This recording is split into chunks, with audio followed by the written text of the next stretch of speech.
It's actually in the spirit and theme of the topic that we're going to be discussing, which is faithfulness is required. We center around stewardship, around financial stewardship. So as you see my title slide there, required to be faithful. And as financial stewards, it is required for us to be faithful. So let me ask you something. Let's start out with this question. When you think about money, do you think about ownership or do you think about responsibility? Because scripture doesn't call us to be owners, it calls us to be managers of a trust specifically. And the scripture that I'm showing, Paul talks about anyone who is entrusted with something, trust is a big part of that. Paul doesn't call us owners, he calls us managers of a trust. And Paul doesn't say that stewarding that trust is optional. He says that it's required, that it's not about pressure. This is about truth. We're going to ground the truth in both scripture and real world realities because many people struggle not just spiritually, but practically with consistently managing their money. So let's start out with our scripture. It's found in 1 Corinthians chapter 4, verse 2. I'm going to read it from the New International Version for you.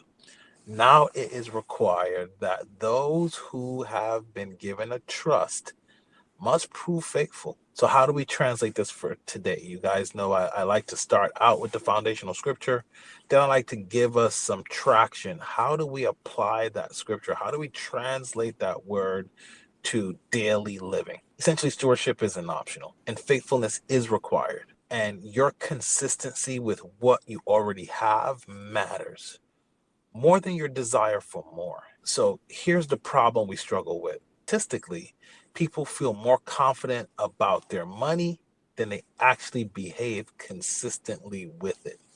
So, for an example, there's a national study that found that nearly all people plan financial goals for the new year.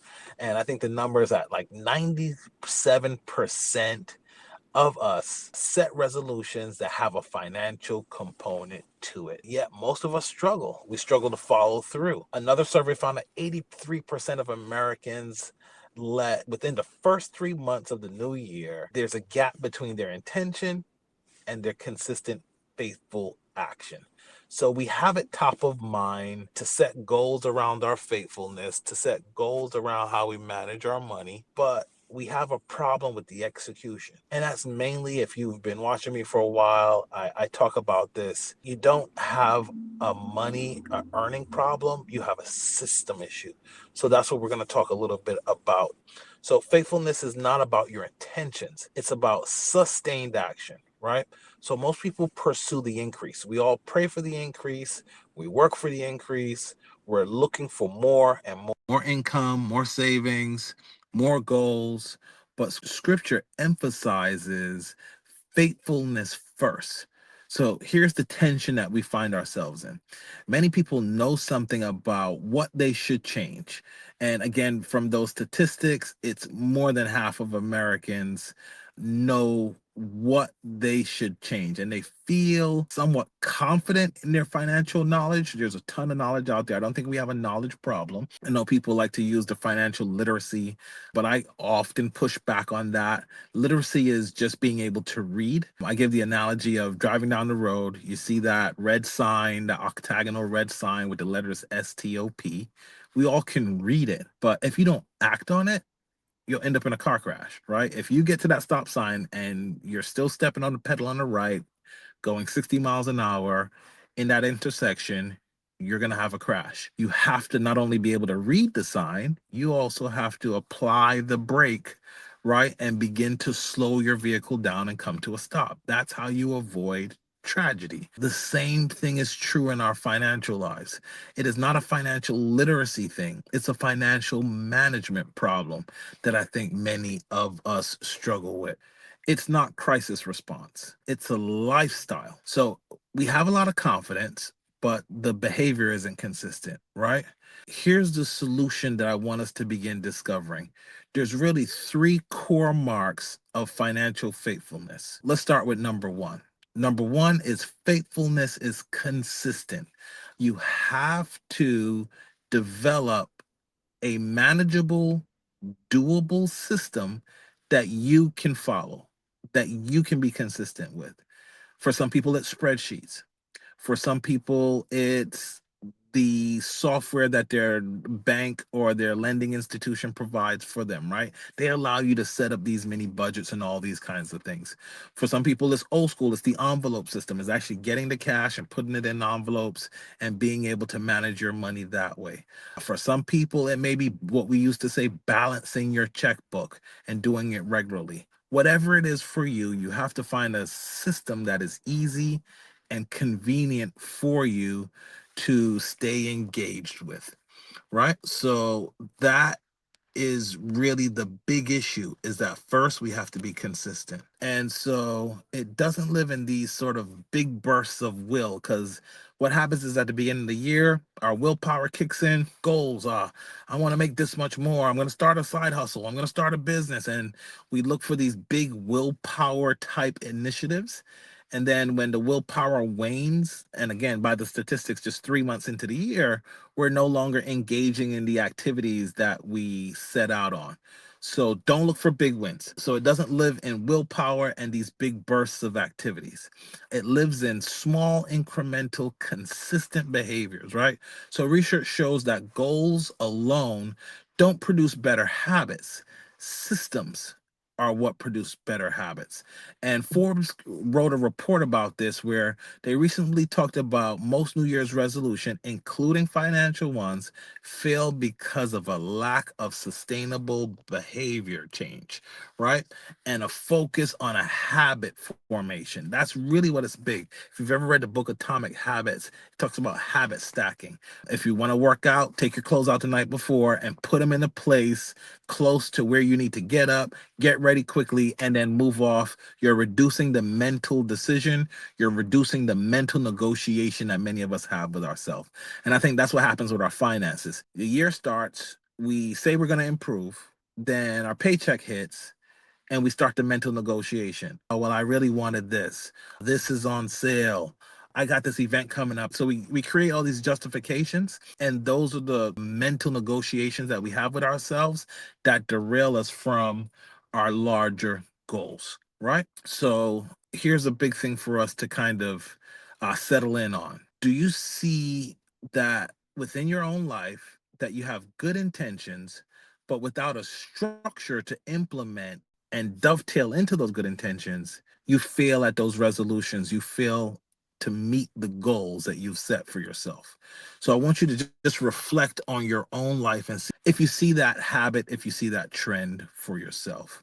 So having the intention is not enough, right? So it needs to be, I preached a weekly meeting. So you need to be having weekly predictable meetings with yourself, and this is what reminds you of those goals that you've set for yourself. Some people believe in writing your goals every single day. So mentally, you're training your mind. I believe with your finances, it should be at least weekly that you're looking at what you've spent the week before, you're making a plan for the week to come, and then you're looking at where that variance is and making adjustments. Here's the second point. Faithfulness is being responsible for something that's entrusted to you. So there's a poll out there that says on savings, our behaviors reveal that majority of Americans are dissatisfied with their savings rate and the amount of money that they've actually saved. And it said the statistic says that only 1 in 10 people say they are completely satisfied with their savings. So what does that show? That shows that knowing something should change and not changing it or creating a system to change that thing creates the same disconnection that we were just talking about. So faithfulness and finances is knowing exactly where you stand, knowing exactly what your savings are, and you may have a goal. I preach in the Minding Our Business Academy that we should all have what I like to call the opportunity fund. I don't call it a rainy day fund, because if you look for rainy days, they'll always occur. So I'm always looking for opportunities. My opportunity fund starts out being 3 months of my expenses. And then when it gets to 6 months of my expenses, I'm looking for an opportunity to deploy that capital into. I'm usually looking to acquire a cash producing asset. And then the cash that that asset is producing will go right back into my opportunity fund to restock or refill it back up to the 3 months and then back up to the 6 months. And that's the way I was able to buy millions of dollars across the United States of real estate, millions of dollars of real estate by following this habit of growing my opportunity fund, get to 50, $60,000, find an asset somewhere. For me, it's real estate. I like precious metals as well. Not really a cash producing asset, but if you look at what silver and gold has been doing lately, it is a great store for money rather than keeping it in your checking account. But that's the way I've been able to purchase millions of dollars of real estate across the United States, across 4 US markets, is saving money, getting to 3, 6 months. That usually will give me enough for a 10 to 20% deposit on a piece of real estate. And then the cash that's coming in from that real estate is going right back into my opportunity fund to restock it. So that's the system that I've been employing. And again, it's a system that I'm working. So it's not reactive. It's not saying when I get this raise, I'm going to save. When I get my tax return, I'm going to save it. That's reactive. It is not inconsistent. It's not when I get this surplus, when I hit this lick, I'll put that away into savings. It's inconsistent. That's not a system. And it's also not the leftovers. I talked about this last week, this leftover mentality. Okay, when I get some extra money, you hear people say that all the time. That's a leftover mentality. It definitely won't get funded if you have a leftover mentality. And here's the third point: faithfulness precedes the increase. So listen to this. Bank of America did a study, and the study shows while many adults are taking steps to improve their finances, like saving, like reducing their expenses, only a portion follow through consistently. So what's the difference with those people who are able to improve and those people who don't? It is not their income. It is not luck, and it is not timing. All it was with the people who were successful implemented a system that they consistently did, whether they started out with a very small amount. And then I like percentages. I like to start out with a percentage. For me, I started out with a 10% savings rate. And as my income grew, I got to the point where I got to a 50% savings rate. It's a percentage, not an exact number. And for me, that was able to combat my lifestyle creep because as my income increased, a percentage of it was automatically going in. And then as I began to increase the percentage, naturally the number got bigger, but it was still just a percentage, right? As opposed to looking at a number, because then when you look at just the numbers, it begins to play tricks on you. The more money you make, and you're like, wow, that's a lot of money to be putting away. How you want to look at it. You want to look at it as, okay, 20% of my income I've kept. So think about it this way. If you've traded 100% of your time to get that money, the least you can do for yourself is to retain 20% of it. So think of it as buying back your time in a sense, because you've already traded the time for the money. So if you spend all the money, there's no return on your time. Your time is the one resource that you have that is not renewable. It is the most expensive, the most valuable resource that you have. However, when you're stuck in this dollar for time matrix that unfortunately the W 2 employment life promotes, it's hard to get wealthy because you're in a fixed box. And that's why people talk about doing millionaire math and detaching your time from your income, right? Finding products that you could develop and sell. For me, it's buying real estate and selling it, the time factor of it. For me, for a long time, it was short term rentals. So I have one product. I'm able to resell that one product multiple times to multiple people. That produce a significant amount of revenue.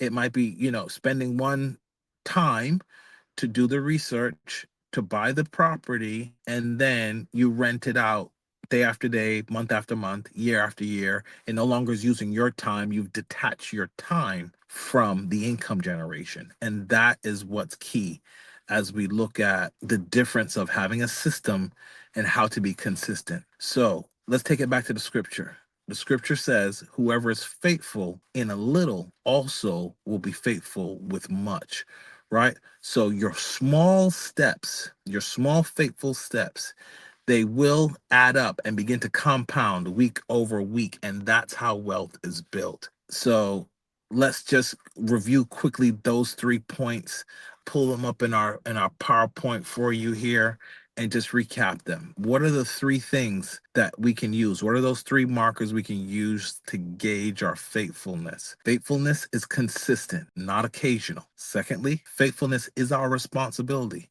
Again, I gave that example of you're trading your time for your money. You want to be responsible and recapturing as much resources as you can out of those resources that you've traded your time for, if that makes sense. And I like saving in percentages. And then finally, faithfulness sets the foundation for the increase. It is not vice versa. You won't get more and then become faithful. You become faithful more, and then it leads to an increase. It leads to a surplus. But many of us say to ourselves, when I hit the lotto, I'll save and I'll have money and I'll be able to retire. That typically doesn't happen for most people. And if you look at statistically, the people who have what we call windfalls. So, what is a windfall? When you get a lump sum of money at one time. And it doesn't just happen to people who win the lottery, sports athletes. They're paid in windfalls, right? So when you see this athlete signed a 6-year deal for 200 and some odd $1 million with $100 million guaranteed. That means they got that $100 million on the front end. They actually got a check for that.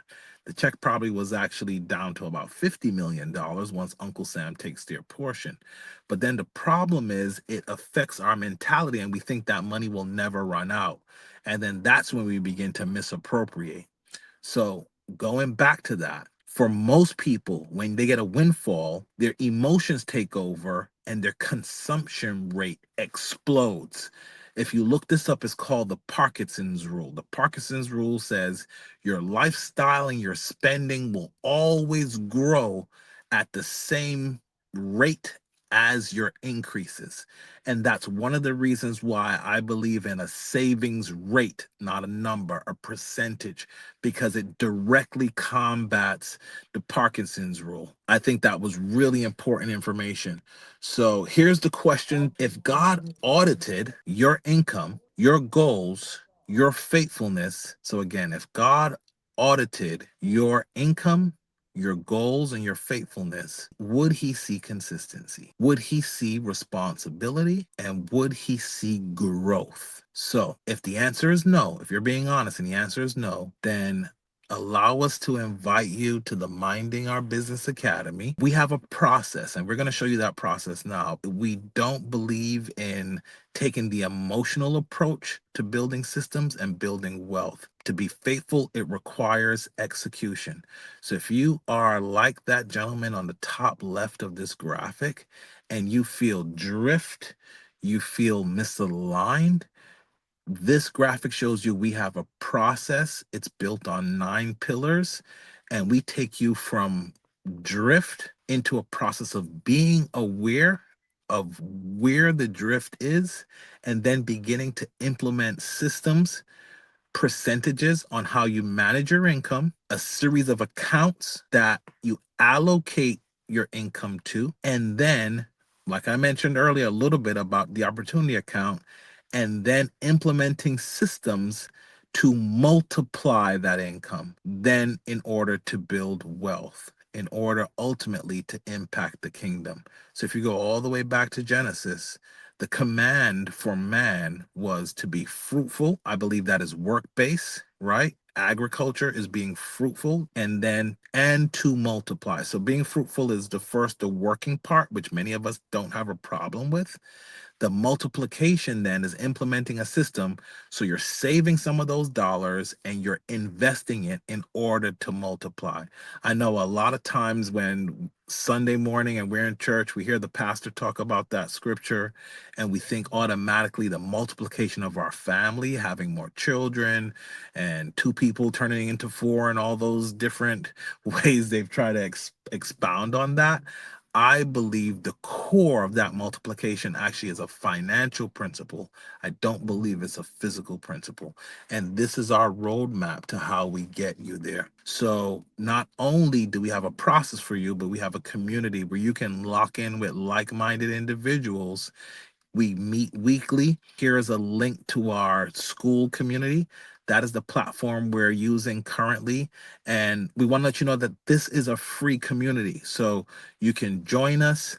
You can begin to get engaged. You can learn, apply, and be encouraged by other faith-based and faith-fueled individuals with the same agenda as you, being a faithful steward of the resources that God has entrusted to them, and educating yourself and implementing the systems for success, not just having the intent to be successful, but then not having the structure, the accountability, and the systems in place to propel you to that success. Thank you all for joining me. Again, I'm Lionel Allen. I'm one of the lead servants here with the Minding Our Business Financial Academy. Go ahead, get signed up, join the free community. Promise to bring you a ton of value. We're already going to begin to get you locked into some of these stewardship systems and principles. Thanks for joining us at the MOB Academy. Now stop scrolling and go mind your business.